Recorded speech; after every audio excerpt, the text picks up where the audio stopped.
I'm going to get the stander set for transitioning George into it using the transferring just with one person.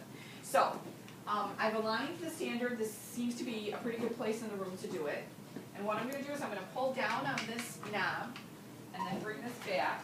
And you should like hear the click, because if you don't, then it can fall on George, and that's like bad news. So you don't want that to happen.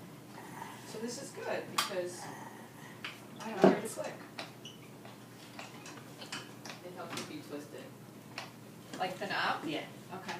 Oh yeah, there it is. So did you hear that? Okay. Next thing that you're going to do is you're going to move this, and actually this is going to depend on the person, but probably it would be easier to have more room if you swung this away, because I like to get sort of a stride, George, when I'm getting him in there. And then you're going to just gently take this off. I'm going to hang this on the back. We've already got the lateral support off, and I'm not, oh, it's behind you, Jane, so that's already been taken off. Okay, so the next thing to do is now to align George's wheelchair with the path that he's going to walk. And the idea that you want to do is, we're going to do the transfer where George takes a step with the left leg, and I'm going to get behind him, and we're going to walk over here, and then George is going to kind of pivot on this left leg and sit down like this.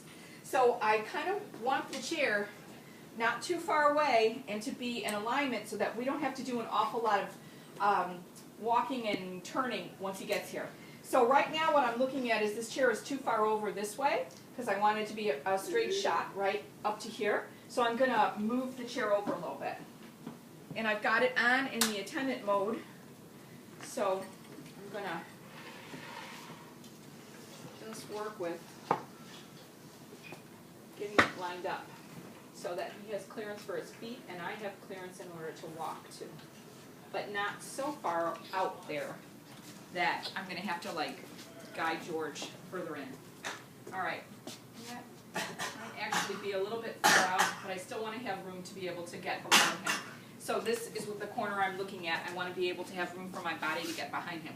So even though it's a little bit far out, it's not so far out that we're going to have to walk that way towards the stander, and I'll still have room for my body. So now I'm turning it off. Well, actually, I'm not. I'm going to leave it on, and I'm going to raise it up until he gets his chair.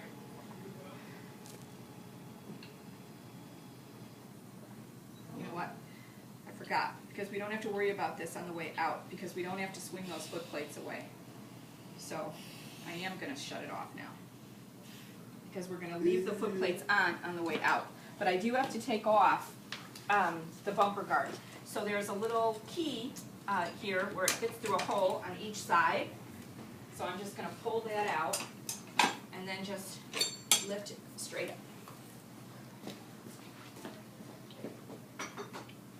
And then I'm going to flip these guys up so that we don't have to monkey with the chair going up and down, even though I forgot. We are going to have to do that on the way back in. All right, next thing, I'm going to get the pommel down. There's a little red button that you push, and then you just push a little bit gently on the pommel, and then it swings down like this. I'm going to take George's top strap off, and it's going to be easier if the side supports are swung away. So again, you kind of have to take the pressure off of them. There's a little silver knob on the side, and you push in on that. And George isn't going to go tipping off to the side. So, you know, it's safe to have him sit here for a little while. This is basically for wheelchair positioning that he's got this on.